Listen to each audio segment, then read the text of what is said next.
Opie, you've got your cuppa, I've got mine, and I'm going to head up to my office. We mentioned last week that there is a sharp contrast between Lady Folly, who we saw in chapter 7, and Lady Wisdom, who we are exploring here in chapter 8. And what is going on is Lady Wisdom is trying to protect and shield her people from the lies and deceits of Lady Folly. And this chapter functions almost like a CV, trying to help us to see the richness and variety of her splendour, trying to convince us that we are to listen to her and her alone. And what we're going to do this week is we're going to focus in on the poem in verses 22 to 31. And in this poem, the focus is on creation and the role of wisdom in it.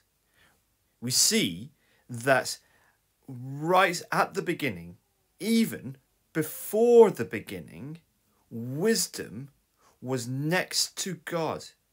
All throughout the Bible, God is seen as the creator of everything. And the picture here is that wisdom was with him before creation began. And wisdom was part of the work. She was a key instrument. Now, we just want to be clear. Wisdom here, this isn't an early manifestation of Jesus. No, this is a personification of the attribute of God's eternal and perfect wisdom. Throughout the Bible, wisdom is attributed to both Father, Son, and Spirit.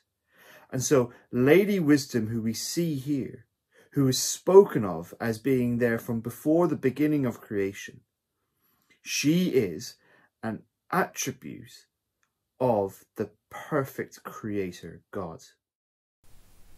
And we see in this passage, not just that she was there from the very beginning, but she was ever present. So you see there in verse 27 and also in verse 30, she was there. She was beside him like a master workman. All throughout that passage, it speaks of she being there when everything happened. Therefore, whether it is the clouds in the great firmament of the skies, or whether it is those beautiful mountains that are crowned in pearl white snow throughout the years, or if it is the peaks that pierce the heavens, or if it is the gentle streams that work their way through the forests, or the powerful crests of waterfalls, or the point where the waters kiss the shores, or the great blue expanse of the oceans, Lady Wisdom was there and was involved. The message here then is simple.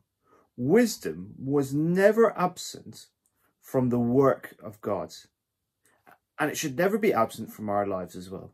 If you think of the complexity and the enormity of what God did in creation, how he used his wisdom for that work, then wisdom is sufficient for us as well. Let me read to you from Andrew Wilson. He wrote this very helpful book, If God, Then What? And he writes this. He talks about there are these 15 numbers or constants, and they all need to be in the exact right place for the universe to exist. And he says, look at this, if the balance between the gravity constant and the electromagnetic constant was altered by one part in 10 to the power of 40, the type of stars would be incapable of sustaining planets with life.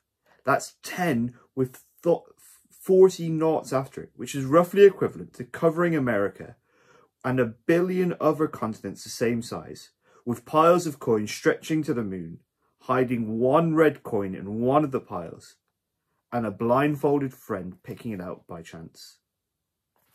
You see, God used his wisdom in creating all things. And we are called to seek his wisdom in all parts of our lives. And we seek his wisdom by finding his Son. For you see, all the riches of his wisdom are found in Jesus. And so we are to seek after him, cling to him, and listen to him and follow him. We're now going to hear from Ian McCritchie. I actually studied with him for a couple of years at Edinburgh Theological Seminary. He is a lovely and genuine individual, and it's going to be great to hear about the work he's involved in on the Isle of Lewis. Thanks so much, Ian, for joining us. Could you tell us just a little bit about the church family that you serve? Well, Ciaran, thank you for having me. It's lovely to be with you today, and it's a joy to tell a little bit about who we are and what we do here in Park. I'm the minister of Park Free Church. We're situated on the east side of the Isle of Lewis, the beautiful Isle of Lewis. I recommend you all come for a holiday, and it's a fairly small congregation. We live in a community of about 400, and 10% of that would come to church on a Sunday. But sadly, most of these are elderly folk, although very, very committed. We're lacking in young families, and we're hoping in the future to launch a Sunday school and hopefully see younger folk coming into the church. We're very committed. We're people who have a love for the Lord and a real desire to see many more people coming to know the Lord in this beautiful part of the world. And that probably leads well into prayers for the congregation. Could you give us a couple of brief prayer points? I think going back to what I just said, we hoped to launch the Sunday school this August. I don't know if that's going to happen or not. We'd hoped to run a holiday club before that this summer. But just pray that we will get these opportunities in the future. I'm building up relationships with the kids and the parents in the school, so that's very much been the spade work, if you like, for the last year and a half or so. So pray that we'll be able to launch the Sunday school, that families will come, and that indeed we'll be able to build up our congregation like that, and ultimately that people will come to know the Lord through that. Of course, another point. Second point, well, this is more of a practical point.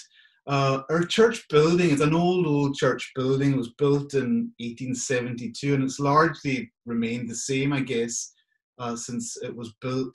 It's a bit of an austere building, perhaps, for people to come into, and can be a bit intimidating. So we've agreed as a deacon's court to refurbish the building. We're going to take the pews out, we're going to put chairs in, we're going to make it modern and just make it a nice place to be, and hopefully a witness to our faith, that we value the place that we worship. And so pray that we'll be able to carry on with that. We had someone coming in to look at drawing up plans just before the lockdown.